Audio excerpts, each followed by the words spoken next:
খোদার কাছে মোনাজাতে বলি বারে বার, কেন সে প্রাণ বন্ধু হইল না আমার।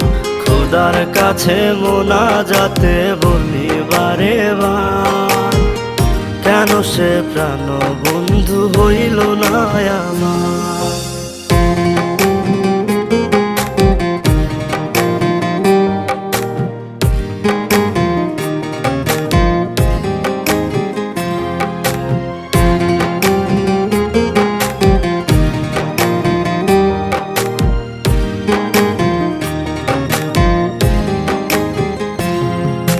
মনের ঘরে যতন করে যারে দিলাম ঠাই, কেমনে পাখি একলা রাখি গেল রে কান্দা।